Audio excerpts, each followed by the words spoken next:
Okay, so imagine a perfect virtual copy of you. I mean, a model so accurate that your doctors could test new treatments, predict diseases before they happen, and completely personalize your healthcare, all without any risk to your actual body. It sounds like something straight out of science fiction, right? Well, that's the promise of the human digital twin. But how real is it? A huge new review of the entire field just pulled back the curtain, and, well, we're going to dive into exactly what they found. All right, here's how we're going to break this down. First, we'll talk about that big sci-fi promise. Then, we'll get into a pretty surprising case of mistaken identity happening in the research right now. After we nail down the official definition, we'll look at what scientists are actually building. And finally, we'll see why these details matter so much and lay out the roadmap to actually making these twins a reality. So, first up, let's just get into the big, exciting idea here. This is the concept that could completely flip medicine on its head, right? Moving us away from just reacting to problems and toward proactive, totally personalized care. This question really gets to the heart of it. The ultimate dream is a dynamic, living, virtual replica of you. And this twin wouldn't just be some static 3D model. No way. It would constantly be updated with your data, almost like it's living and breathing in the digital world. This would let doctors run all kinds of simulations, predict how you might react to a new drug, or even perfect a complex surgery before they make a single incision. It's an absolutely incredible vision. But when researchers really dug into 149 recent studies that all claimed to be about digital twins, they found something kind of startling. It turns out the term digital twin might just be one of the most misused buzzwords in all of healthcare today. Get this. Of those 149 papers, only 12%, that's just 18 studies in total, had actually built what qualifies as a true human digital twin. The other 88%, yeah, they were building something else entirely. And that, of course, leads to the big question. If almost 90% of these projects aren't real digital twins, then what in the world are they? Well, to figure that out, we first have to get super clear on what a human digital twin actually is. Luckily, we don't have to guess. The National Academies of Sciences, Engineering, and Medicine, you'll see them called NASEM. They published a standard definition to clear up this exact kind of confusion. It gives us a really solid framework to separate the real deal from all the lookalikes. Okay, so here's the official breakdown. To be a true digital twin, a model has to check 3 really important boxes. 1, it has to be a model of a specific person, not just a generic human. 2, it has to be dynamically updated with new real-world data.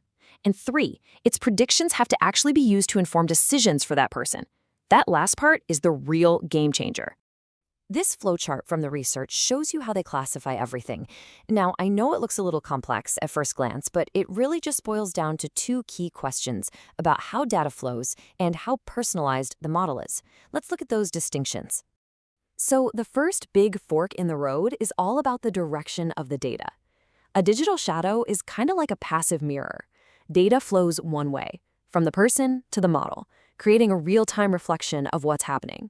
But a true digital twin, that's an active partner. The data flow is bidirectional. It's a two-way street.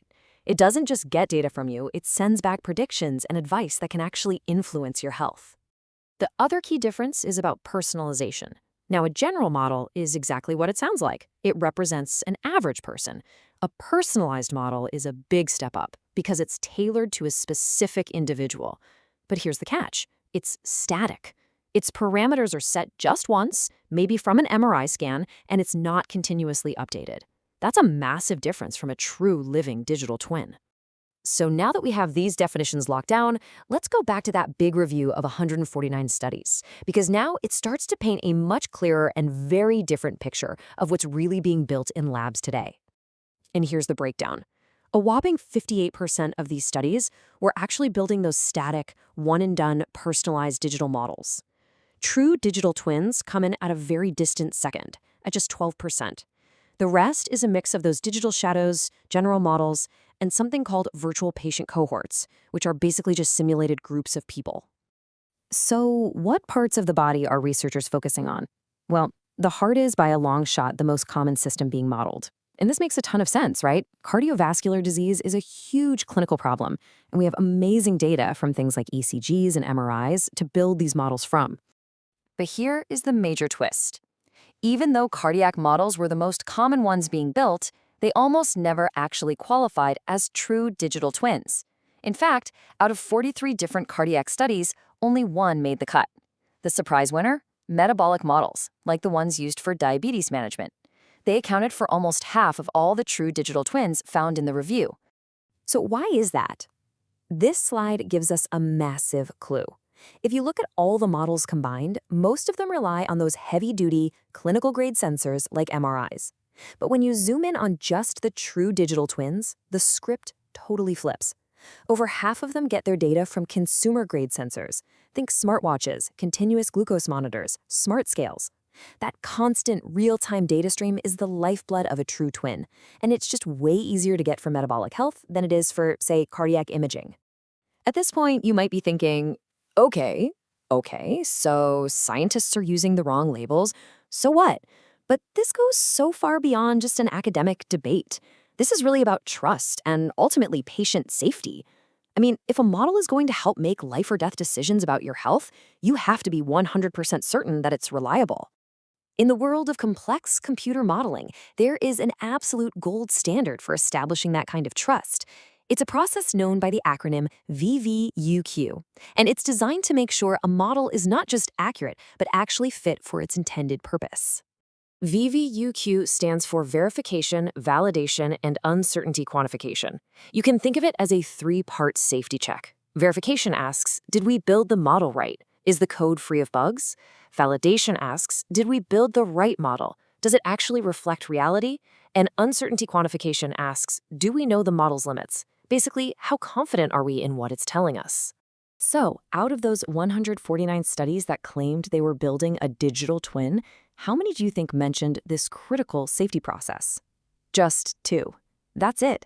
This shows a massive gap between the research that's happening now and what we actually need to use these tools safely with real patients.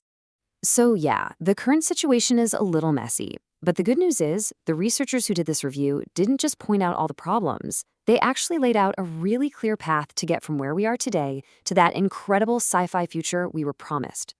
And here it is. The roadmap starts with the basics. Step 1. Everybody just agrees to use the same words. Step 2. Researchers have to be totally transparent about how they validated their model and what its uncertainties are. From there, it builds to bigger, long-term goals. Getting different experts to collaborate, developing those crucial VVUQ safety frameworks, and working with regulators to create a clear path for getting these things approved for clinical use. Following this roadmap is how we get the science right, and that is absolutely the essential first step. But as we get closer and closer to that future, it opens up a whole new set of really profound questions, not just about science, but about us. Once these digital twins can predict our health maybe even better than we can ourselves, who's really in control? That's a question we're all going to need to answer.